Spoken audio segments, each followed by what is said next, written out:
Assalamualaikum warahmatullahi wabarakatuh. Di kesempatan ini kita melanjutkan bahasan kita tentang pembuktian hukum-hukum Kepler, dan kali ini kita masuk hukum Kepler yang ketiga. Di video tentang pembuktian pembuktian hukum Kepler yang pertama, kita mendapatkan persamaan seperti ini. mv kuadrat per r sama dengan g m besar m kecil per r kuadrat. M kecil ini adalah massa planet, v ini adalah kecepatan linear planet, r ini adalah jarak antara planet dengan matahari, m besar adalah massa matahari. Dari sini kita bisa mendapatkan persamaan seperti ini. V kuadrat sama dengan G M besar per R. M kecil bisa saling menghilangkan, R ini bisa saling membagi, maka tinggal R. Di persamaan ini sebenarnya kita bisa memperoleh konsep yang penting, bahwa kita bisa lihat hubungan antara kecepatan dengan R. Ya. Semakin besar R-nya, maka V-nya kecepatannya semakin kecil. Semakin lambat planet bergerak.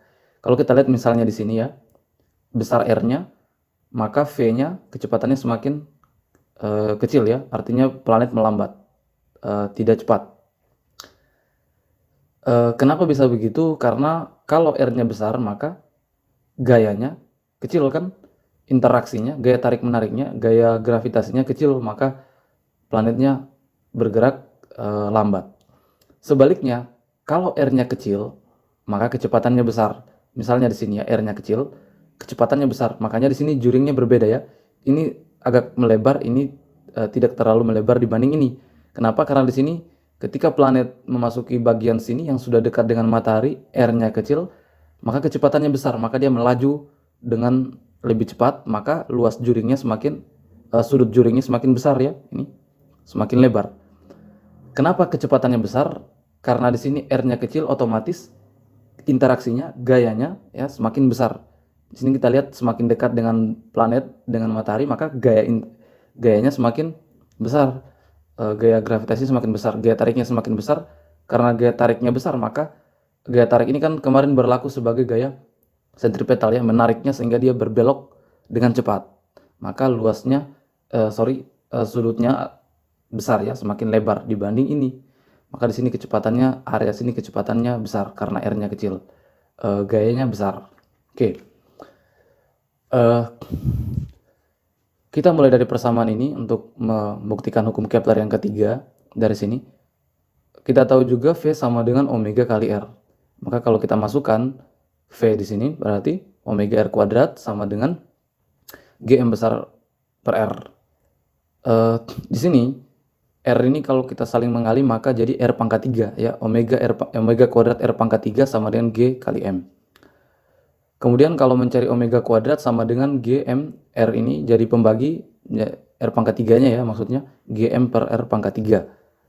Omega itu bisa kita artikan juga sebagai frekuensi sudut ya, yaitu besar sudut satu putaran penuh per periodenya ya. Periode adalah waktu yang dibutuhkan untuk satu putaran penuh tadi.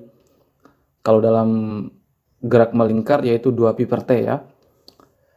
Nah, di sini kita misalkan sudut satu putaran penuh elips ini adalah xp.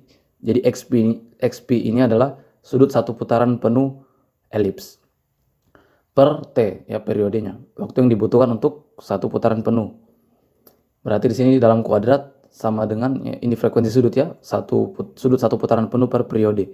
Karena di sini kuadrat, maka kuadrat sama dengan Gm per R pangkat 3. Ini kalau kita kali silang maka menjadi Px dalam pangkat 2 R pangkat 3 ya, kali silang sama dengan T kuadrat G kali M. Kalau kita mencari T kuadrat, maka Gm ini jadi pembagi. Jadi seperti ini ya. Ini adalah konstanta Px dalam pangkat 2 per G kali M ini adalah konstanta. Ini bisa kita tuliskan ya, dari persamaan ini kelihatan bahwa T kuadrat berbanding lurus dengan R pangkat 3. Nah, inilah hukum Kepler yang ketiga, bahwa kuadrat periode berbanding lurus dengan pangkat 3 jarak planet dengan matahari ya. Maka ini sebenarnya memberikan informasi juga bahwa semakin besar R, maka semakin besar T.